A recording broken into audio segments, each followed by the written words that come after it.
Hello, good evening. Welcome to Ubuntu channel. We are live again today, the 12th of May 2023. As usual, every Friday we bring to you a program we call Ubuntu Sports, and we'll be talking everything to do with Zambian football. And joining me this night is Lawrence. Lawrence, good evening. Welcome to Ubuntu Sports once again. Thank you so much, Reuben, and good evening to the viewers. I hoping to have a very exciting show this evening, Reuben.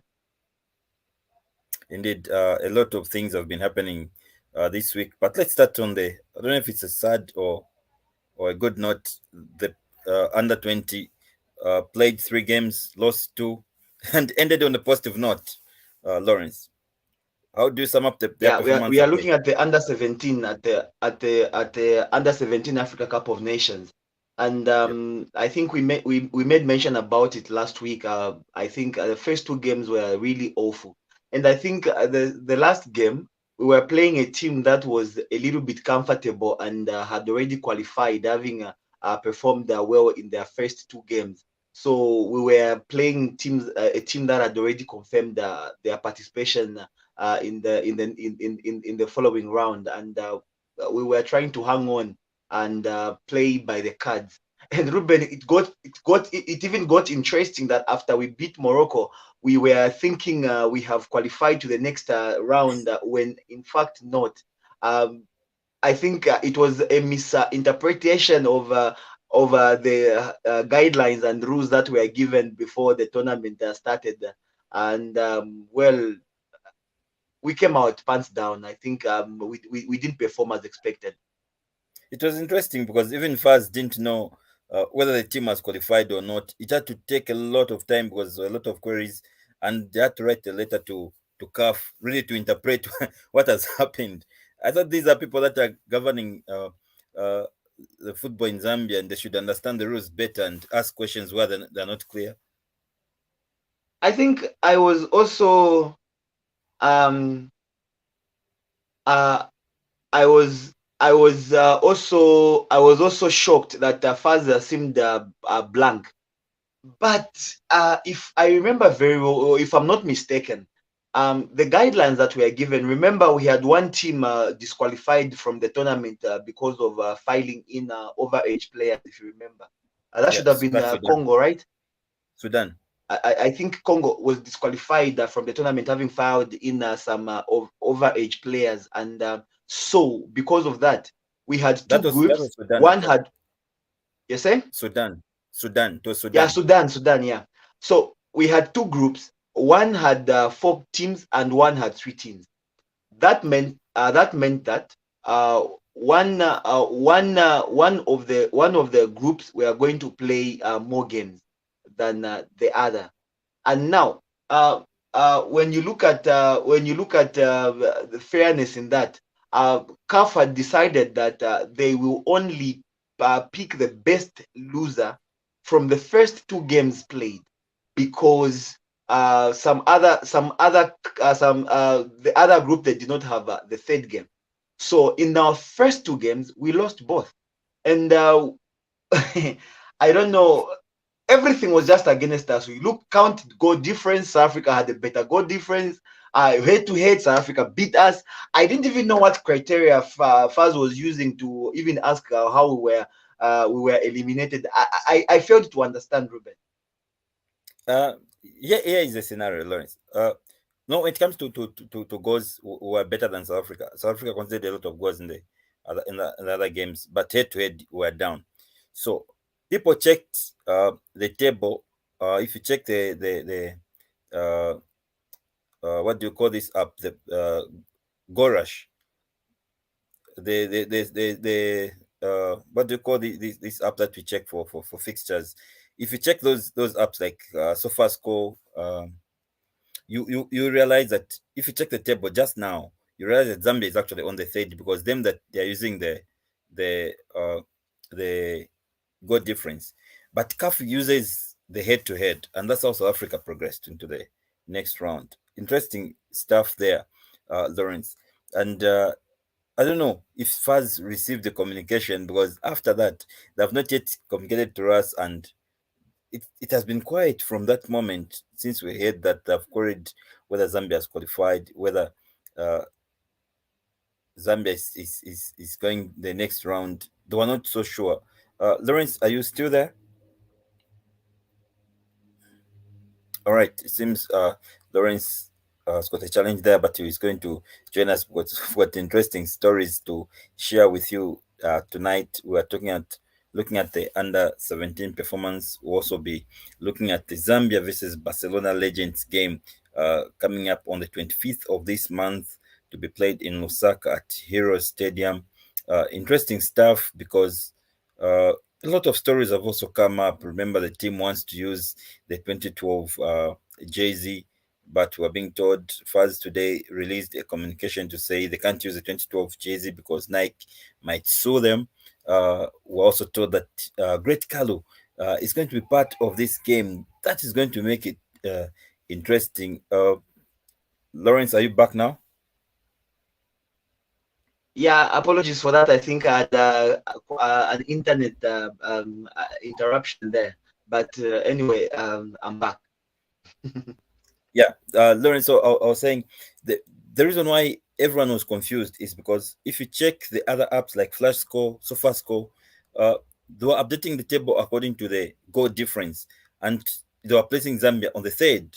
But CAF uses the head-to-head to determine uh, who will go above the other in terms of the league standings, and it also confused people at first. Something that is interesting. And from the time that they wrote that letter to CAF, uh, we've not yet had any reply. Games are being played. South Africa was actually voted out. Embarrassing scores by Senegal, five 5 goals to 0. So I don't know if whether I should wait for a reply from CAF or should move on, Lawrence.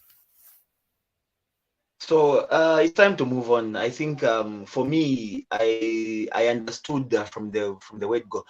Reuben, I'll take you back to, is it 2009 when the whole country of South Africa was celebrating, thinking they have qualified for the Africa Cup of Nations, having a better goal difference than I can't remember which other team. But South Africa was very much jubilant, and very excited and celebrating, only to realize the following day that they had not actually qualified. Um, it comes back to the fact that CAF has always used the head-to-head and not goal difference. I think the reason is simple. In Africa, goals not so much. We look at when two teams faced each other, who performed better, and that's what we look at. Uh, as first thing, goal difference comes later as a second option. So for me, I feel it was just too obvious, because let us also remember that we were only the other group had only three teams in the group, and that meant that the other group, they played one game less than the group in which Zambia was. So um, they said we are looking at the performance in the first two games first. Interesting. Lawrence, we even saw the headlines that actually even Passport Bleeds was confused because they had said South Africa has been knocked out of the tournament. It was all confusing. But let's move on. Let's look at the Zambia versus Barcelona Legends game. The ministry yesterday at the press briefing, we saw Carlo being among the people that are saying he'll be part of the team, will be coaching the team, and will play 5 minutes of this game. Are you looking forward to this game, Lawrence? I think it's interesting. For the first time in Zambian football history, we are going to have a legends of one of the renowned football clubs playing in this country. We are going to have Ronaldinho live in Lusaka, Zambia. We're going to have Eto, I'm told, live in Lusaka, Zambia. We are hoping that Carles Puyol will be there. I mean, a great deal of Barcelona legends flooding Lusaka, Zambia. I mean, if this is not one of the pinnacles of Zambian football, then I don't know when we'll have that. Because this is more or less like having the floodlights beam on Lusaka, Zambia for the first time on football, for football reasons, I should say. Maybe we can say the time we won the Africa Cup of Nations. That's why I think they have picked the legends of the 2012 AFCON winning team and bringing them to play the legends of that Barcelona side. And I think this is just awesome. This is interesting. This is one moment that most football lovers in Zambia cannot miss. This is one time that I think people will flock from all over the country to just come and have a peek, even just to see Ronaldinho live, like not on TV, just live for the first time for most of us. And we are hoping to be there. Did I don't know if you've checked the press statement from FAS. We're told Kings of Africa, the organizers of the game, went to visit FAS because now they have realized that they can't use the 2012 jersey because Nike and FAS, they don't have a deal. It's illegal, so they want to try and use the copper jersey. Uh, Lawrence, yes, this tournament has been organized. It's a good thing, but FAS has been sidelined, and only today have we heard that FAS was engaged by the organizers of this tournament. Is this how football should be, and what are some of the risks involved in this? I think the first time I heard about this match coming up uh, was from I think it's the PS for Youth and Sport. PS congratulations. I think he's the one who made mention about it that there's going to be such kind of a match first and foremost. Reuben, at that point, I thought the whole hierarchies of football had already come to an agreement. They are part of the organization of this match. They are part of everything to do with the match. And now, to hear that actually Faz was not part of it is quite sad. Also, to note that I know a lot of Zambian football lovers would have loved that the team that won the AFCON wears the same jersey that they wore when they were actually winning the AFCON. But it doesn't work that way. I've seen legends of various football clubs. They will have to use the kit that the club is using as at that point in time. And it same applies to this national team. The kit that has to be used is the kit that Zambia is using because unless express permission is obtained from Nike and Nike be the ones to provide that jersey, then maybe we can have that leeway. But that actually is going to cost a lot of money. So it's impossible for me. It's very impossible. I saw the statement from Faz, and I didn't know that actually we needed to be explained to on that because I thought it's quite general knowledge. Everybody should know about this.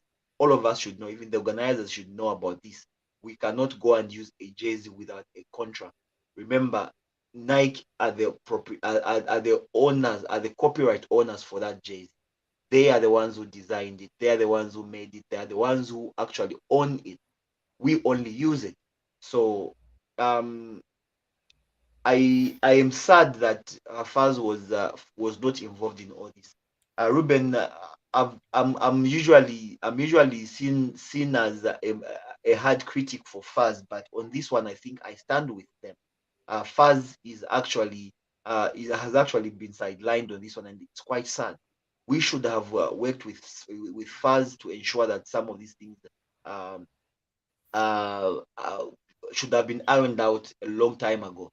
Also, I feel if we had involved the Faz in this, we should have known all these things, the nitty gritties of all these agreements and all that earlier on. So I don't know. We are now involving Faz because we need to use the copper, which is a copyright of Faz now. So here we are. Yeah, and the other issue was The interesting part is even if you use the 2012 jersey, there is a log for Faz there. So that that also would have brought issues between the association and just using those. Interesting stuff. But we hope this game is going to be played without any issues, because it's a game that you can use also for tourism, Lawrence, and generate some funds for the country. True that. True that. This is a game that actually is going to bring a lot of spectators. I think I should. I'm free to dream on this one. I think we should have some spectators from around even our neighboring countries. They should be interested to come and see this. I think someone in Zimbabwe should feel it will only take me about just roughly about 6 hours drive to be in Lusaka and just catch a glimpse of this Barcelona legend. Someone in Botswana should also think in those lines. Someone in Congo DR should think in those lines, and talk less of Zambians or various nationalities who are in Zambia, from various in various towns. All of them should be coming in, and I think businessmen and women in Lusaka should be cashing in on this one. Let's talk of accommodation. Let's talk of food. Let's talk of various merchandise, football jerseys. I think even fans that should cash in on this one. There should Even be us, some. even us, Lawrence, as Ubuntu should cash in, because we can do the adverts for this game. They can run adverts Exactly, just here on exactly, this platform. For exactly.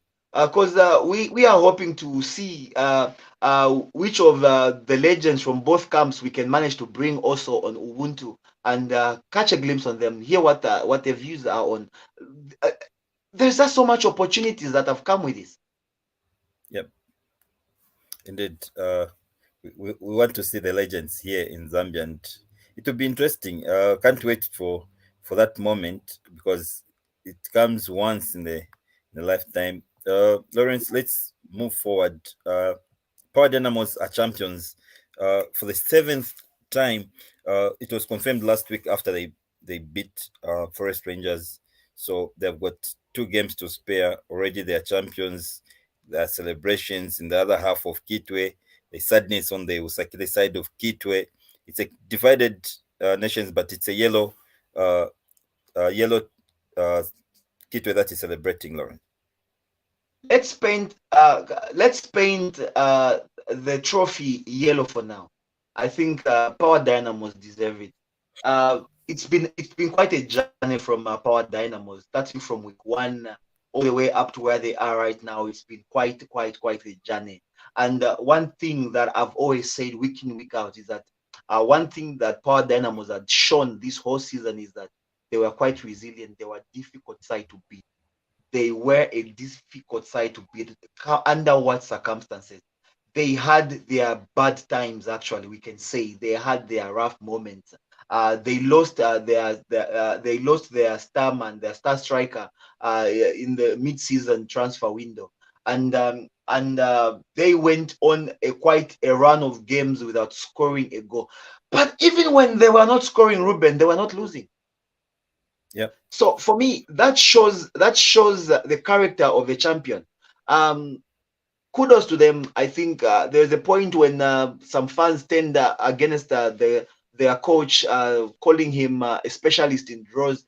But those draws, those points, those 1 points they were collecting at that point, uh, they have added to their total tally as at now, and part of the reason why they are crowned champions. So, Ruben, as a club, the time that in the season, every club has got patches. They'll have the times when they are informed, they'll lose form at some point. Uh, they'll concede goals at some point. There's a patch when the club can't concede goals and all that. But Power Dynamos went through all these storms, showing us that even when they were at their worst storm, they were difficult to beat, and that is what shows a character of a champion, Ruben. All right. Let's look at you talked of them losing Kenneth Dimsonda, going to Tanzania and playing in Tanzania. But let's talk about the replacement in Andy Boweli, because he's a leading top scorer. It just took some few games for him to adapt into the Power Dynamo system. uh, how important was he for this team? I think I remember the first game he played. Actually, the first game he played, he didn't score. He assisted the goal, Yeah, it was and against Napsa. Against Napsa, yeah, yes. and for me, that showed the player who was settling in. And then I think the game that followed, it was quiet for him.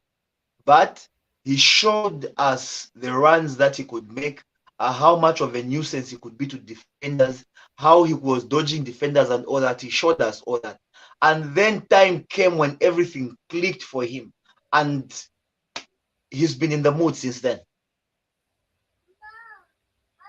Right. Two players fighting for the uh, for the Golden Boot. Andrew Piri from Musa with 13 goals, and then Andy Boweli from Power Dynamos with 16 goals. Do you think Andrew Piri can catch up with him in the last two games that are remaining?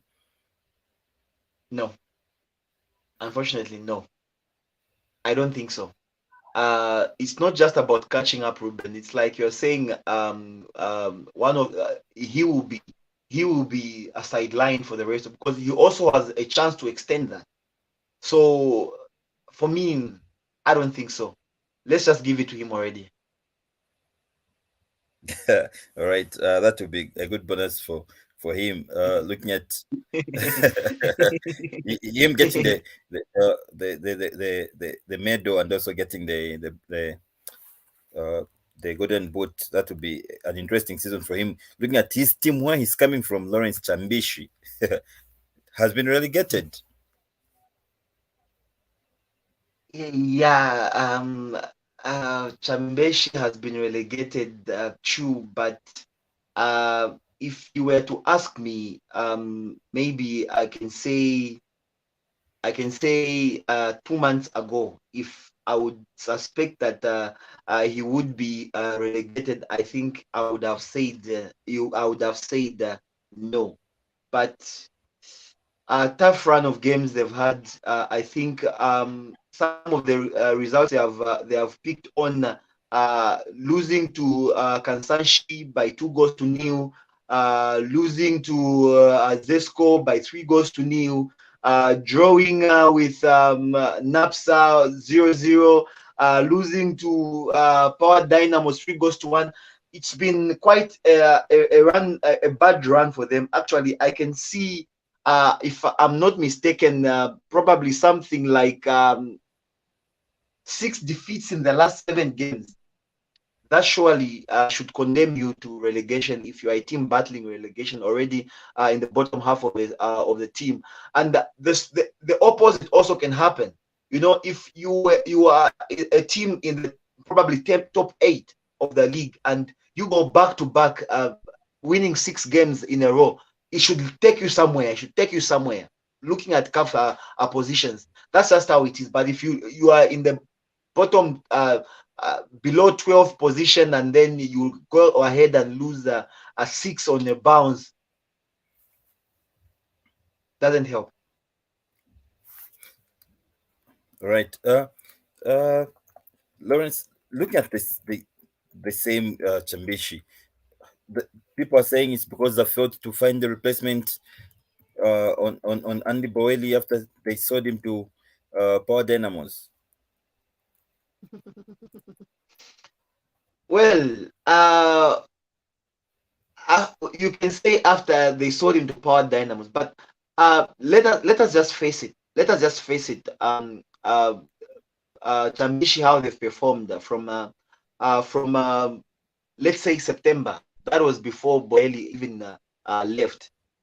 You can see, if you look at their run of games, it's interesting to see how Boeli was one of the top scorers at that point in time before he even joined Power Dynamos, because this is a team that has not won so much games. They have not won so many games, and it's very difficult to even look at a player coming from bad performing teams hanging up there among the top scorers of the league. But I think they started quite on a low side, and removing Boeli from there even denied them the goals that they were managing to get. That gave them probably draws and maybe reduced the deficits that they were allowing at the back. So it just made things worse, I should say, but it doesn't change the fact. I think when you look at the results we're having at the start of the season with Boeli, put Boeli back. If they continue the run of results we're having, I think they would be where they are right now. Maybe just a couple of points better off, but still more languishing bottom of somewhere down the table. Great. At this point, let's welcome Abia. Abia, good evening. Welcome to Ubuntu Sports. Good evening, friends and the viewers. Thank you so much. Great. We're looking at Power Dynamos being crowned as champions of the Zambian Super League. I know they are your rivals as in Ghana, but it is what it is. It's Power Dynamos who are champions, Abia. Yes, indeed, they are champions. Congratulations to the Avayero. You have done it.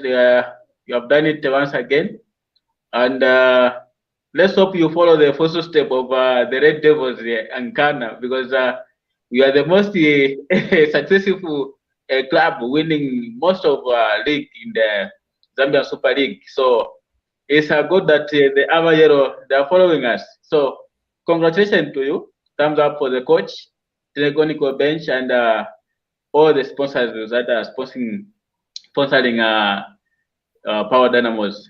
Yeah, Dynamos indeed, they are a good team. They are a good side. They have fight from the beginning until the end.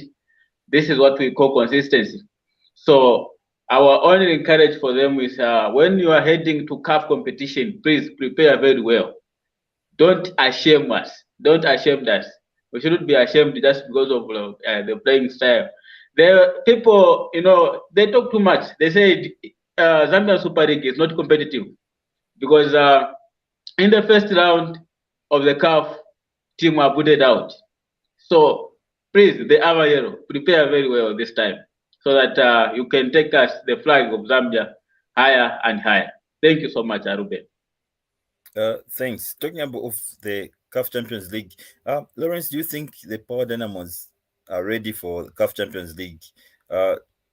Recently, the coach said we're not yet ready. If you look at Power Dynamos today, is it a team that can compete with the teams like Al Ali, Sundowns, Zamalek? We know these big names in the CAF Champions League.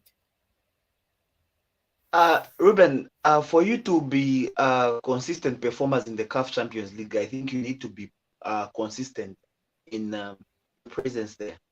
I think it's what most of our Zambian clubs have lacked. You show up this year, next year you're not there. For a couple of years you're not there.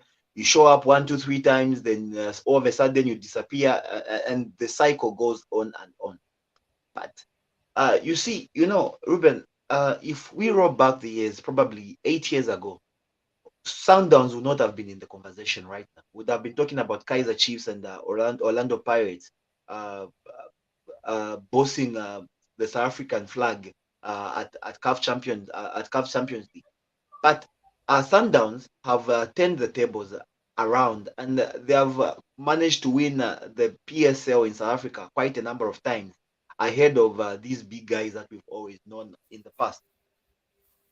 This is what Power needs to do, because if you are going to have a team to compete in CAF competition, it starts from your consistency.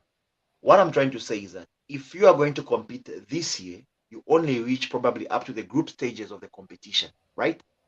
You must be able to know where you are going to build on, and in building on, you build on a team that will represent you, that you are going to file in for the league and also CAF Champions League the following season. But if you are in CAF Champions League, and then in the league, your performance is actually goes bad, and it becomes evident that you are not going to go back there the following year, and you have spent quite a fortune to bring players that are going to represent you at CAF Champions League, then it's pointless. And this is where I think our clubs suffer the most. We do not have the ability to build a team for CAF Champions League, because there is no guarantee you're going to be there every year. And to guarantee participation, it starts from the league. And in the league, I don't know why most of the Zambian representative for CAF competitions, they tend to suffer performance-wise in the league when they are playing in the CAF competitions. I do not know why. So if we can reach a stage Because of where depth. clubs are able to balance the two and perform at high levels in both competitions, then we can talk of a possibility of us talking about building a team like the way Sundowns have done in the past. So first and foremost, we are looking for consistency. If Power Dynamos can give us that, they should perform the way they have performed this year in the league next year as well. And also, as they represent us in the CAF Champions League, they should also give that consistency. And when they are out, I know I can't say they are going to win. When they are out, whatever stage they come out from, league-wise, they know they can carry on to push that. Even next year, they are able to play in the competition. Then they will be able to start looking for pieces to pitch in so that they can file in a team that is formidable enough to compete in the CAF competition. All right, that's great. We wish Power Dynamos all the best in the CAF competitions, as they are the champions of the Zambian Super League. So they'll represent us in terms of the CAF Champions League. Let's look at the latest news now, which is going around, is that Musa have been given 3 points, awarded 3 points from that game which was abandoned against Red Arrows. How do you make of the news, Lawrence? I'm sure this is huge news because it pushes them closer to qualifying to the Confederation Cup. I think this news somehow comes with big repercussions for the teams that are vying for CAF Confederations position, and it's also a damning result for Red Arrows, who themselves will be slapped with a -3 goal difference, probably having some consequences to them as well. But for Musa, I think they have been quite a formidable side. They have really done well, and what happened at the stadium with Red Arrows was something that probably should not have happened, and it's unfortunate that things went on like that. And I think I've seen that FAZ has also fined Red Arrows for their behavior that led to the cancellation of the game. The fine is welcome. The award of the points is welcome. I think let's try to inculcate this into the clubs that misconduct is very costly. You have to, you already spent money preparing for the game.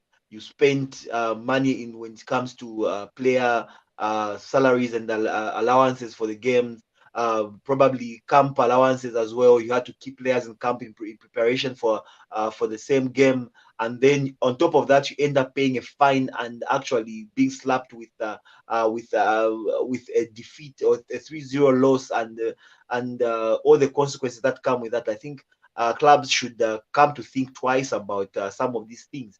I only wish that the fine should have been a little bit higher, unlike the 20,000 kwacha that we've seen. Mr. Abia, I want also to get your comment. I'm sure you followed that game where Musa abandoned the match and reported Red Arrows to the police, and FAZ today made a decision and awarded them with 3 points. Yeah, I heard the news, but last time out there when the incident happened, I didn't know what really transpired. But Looking at the judgment, I think Lawrence has more information. I think he has said it all. But sometimes this awarding of points, like FC Moza being awarded the point, and the advantage is that they can qualify to CAF Confederation Cup. You remember when we had the same incidents in the same season as in Ghana. You remember what happens to Ghana?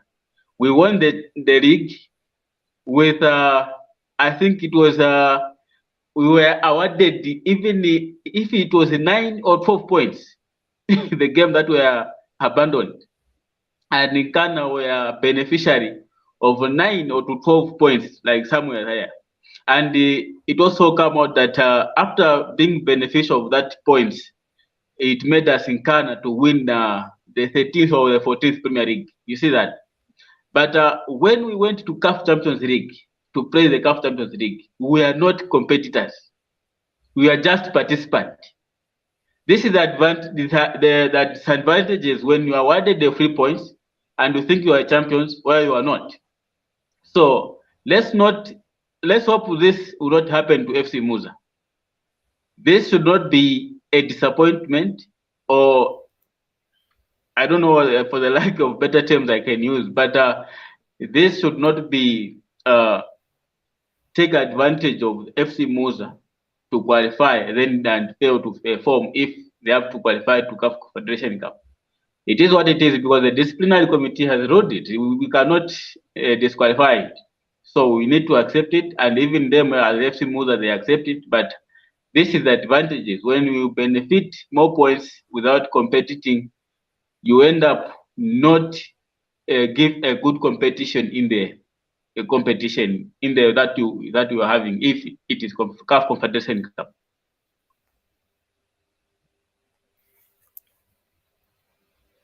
Reuben. Yeah, you can go ahead. I think this has got nothing to do with you awarded points and then it's like they're for free. It's not like that. We are looking at a situation where two teams actually did meet and did have a match going on, and then until one of the teams decided to be unruly, decided to start, officials of one team started attacking players of the other team or the visiting team. And I think this is not what should be the case.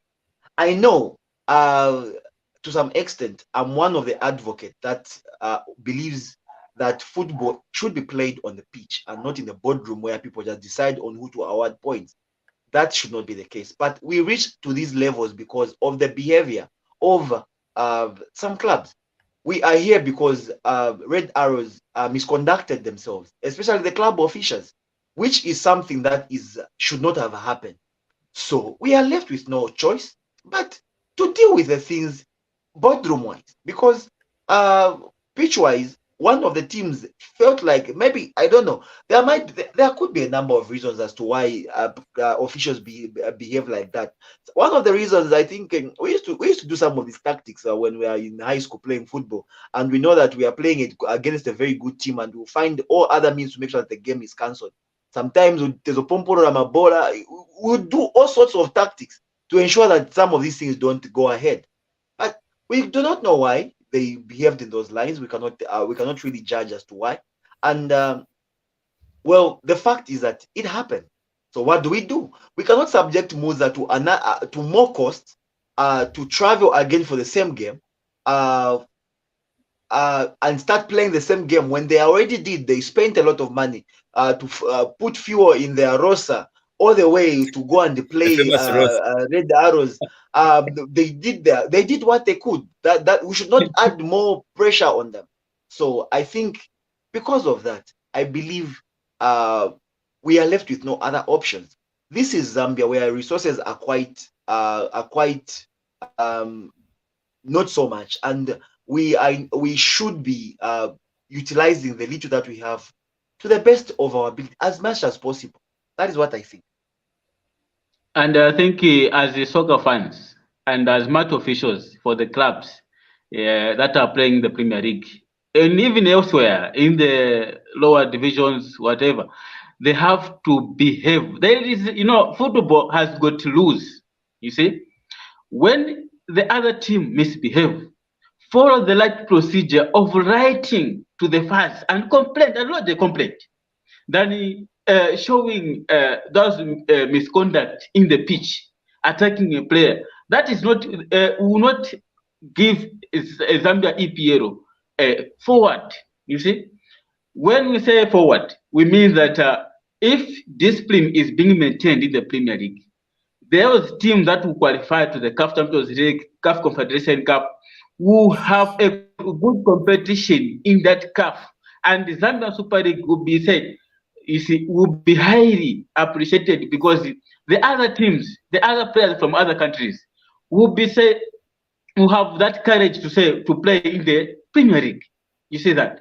So if this misbehavior continues, it started with Nkana, Power Dynamos, and now the Dynamos.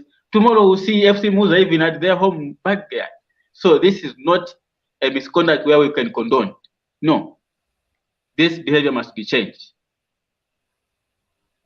All right, let's quickly look at the fixtures. Still talking of Muza, tomorrow they host another team that has struggled really this season, and they've now trying by all means that they're not relegated. We're talking about Zanaco here, with the new coach in Wada. They're going to Muza. All right, seems I've lost the two analysts. Lawrence, are you there? I'm here. I'm actually here. All right. So I was talking about the Muza versus Zanaco game. Zanaco is visiting Muza tomorrow at Nakambala Stadium. Zanaco, they're trying by all means not to go into relegation zone, and Muza, they're also trying by all means that they keep the second slot qualified to the Confederation Cup. A big game. What is your prediction, Lawrence? What do you see in this game? Well, I think this one will be one of the tough games that we have during the weekend in terms of Zambian football. I think I would go for a draw when it comes to this game. We are looking at a newly inspired Zanaco side that have now acquired Wada as their coach. And also we are looking at Muza, who probably are in high spirits after receiving the news that they have received something in their point tally. In the bag. Just this evening, probably they are now probably counting their eggs right now to say, if we do this and this and this, we are there.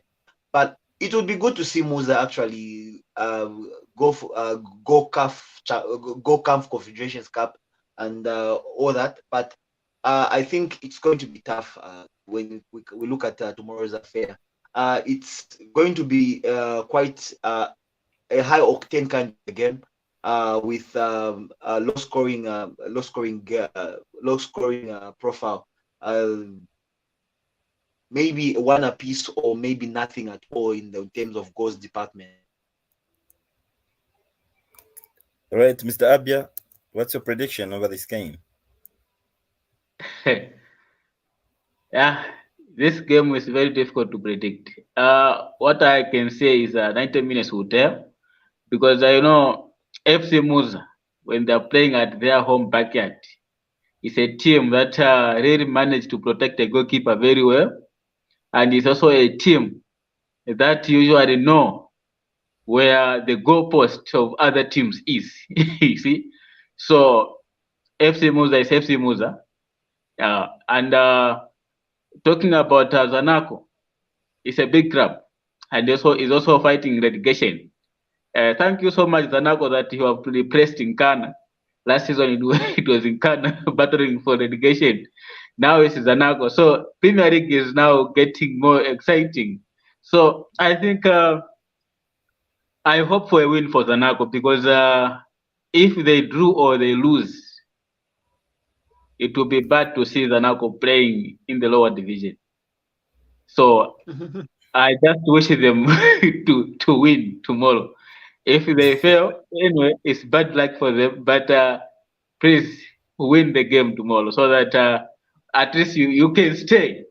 It's not good for Wada to go and be coach in the lower division. No. It's not be good for a team like Zanaco. So let's push for a win tomorrow, as is the bankers, because people will stop banking in the Zanaco bank because the quarters will be depreciated. So for us to continue banking at Zanaco, they have to win tomorrow. All right. Thank you very much. Indeed, Musa will be looking to withdraw all the monies in their Zanaco account tomorrow.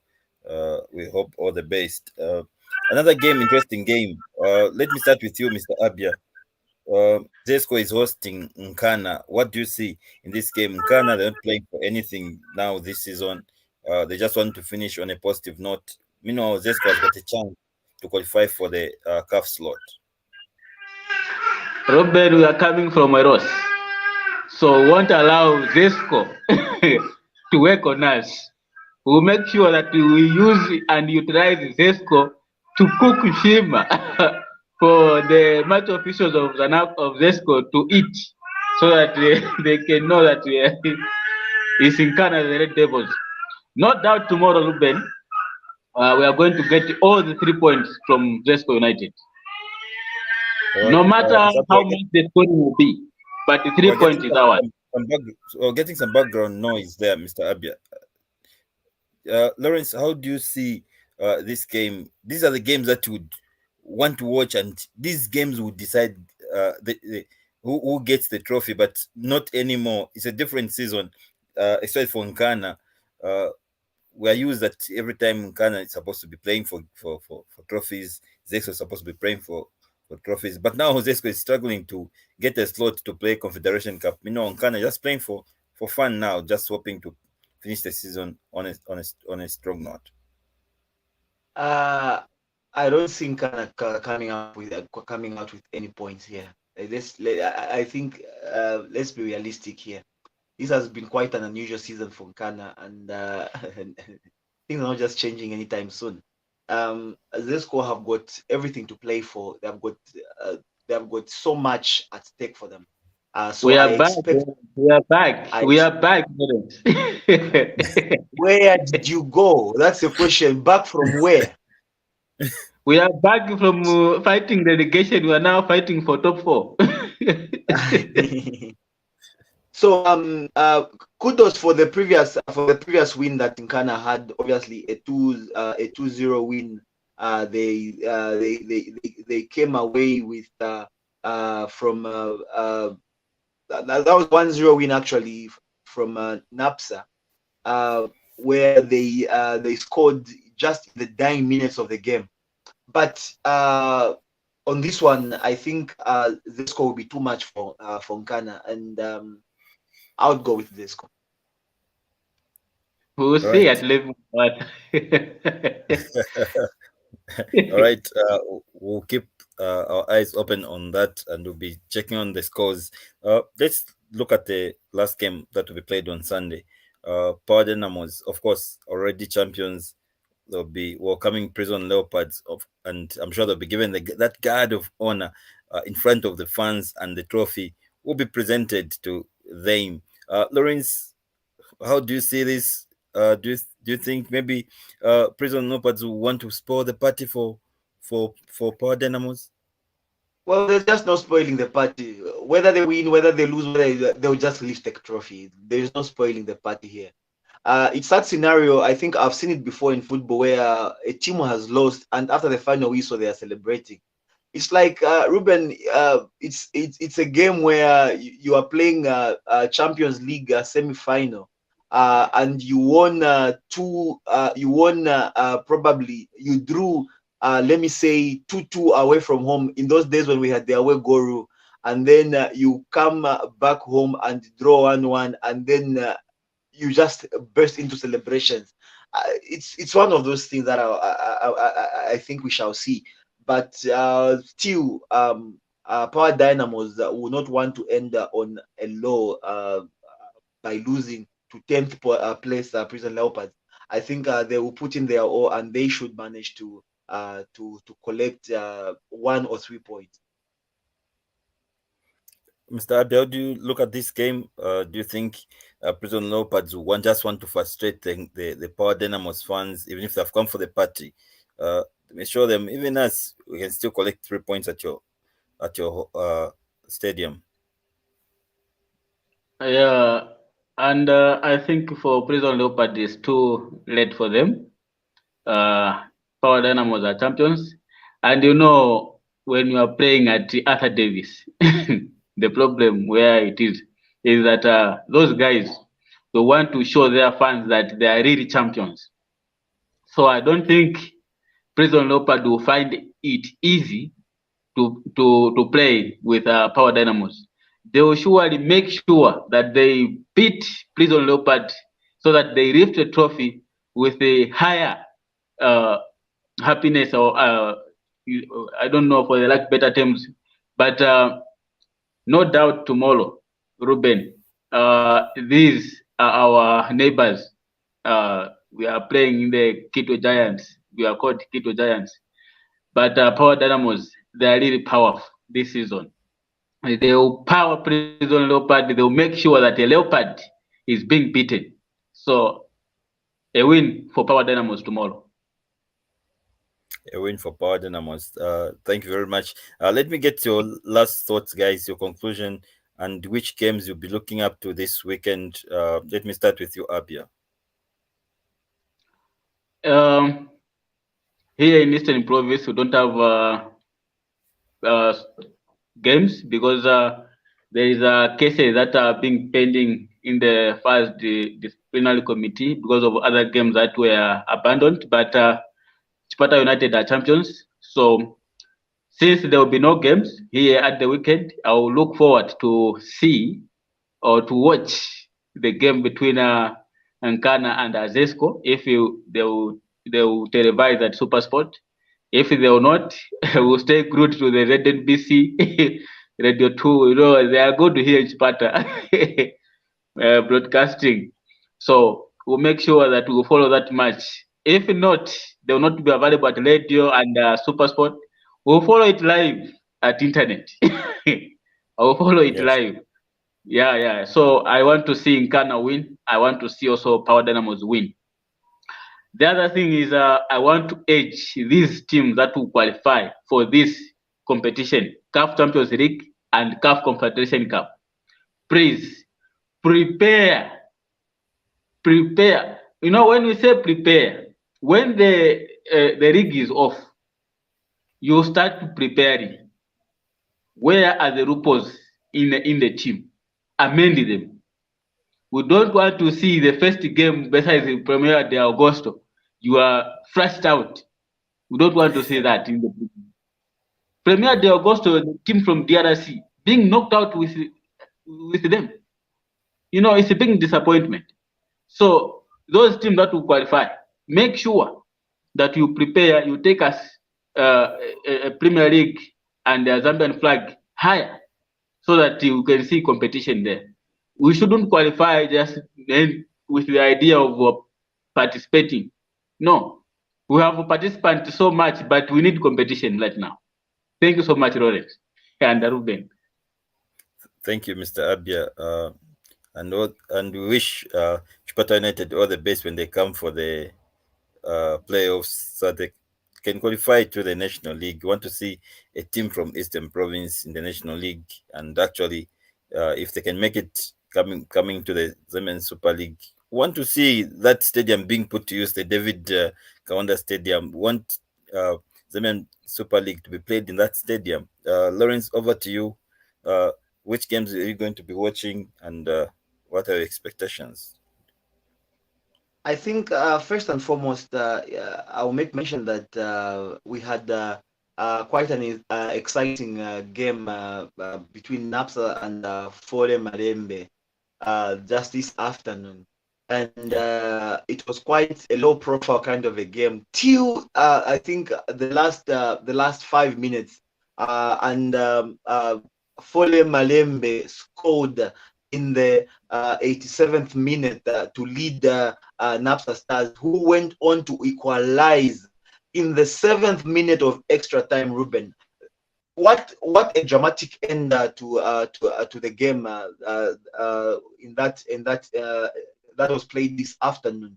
But notwithstanding that, I think this weekend it will be interesting to watch Power Dynamos on and see how they end their league, and just to have a glimpse of them lifting their title, which they deserve to win throughout the season because of how they've performed.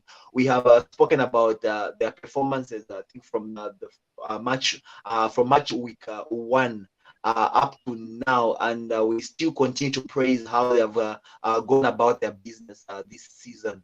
2 games to spare, title in the bag, and also we're looking forward to a situation where we see who is the situation we have at hand in the run up to the Golden Boot.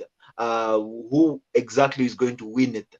Will Boeli maintain the lead in that area? We don't know. Those are the things that we have to watch out for, and that is why I'm saying our power will continue to press on, because the Boeli should be hungry to secure this particular accolade in the bag. Reuben, I think that is what will make my weekend.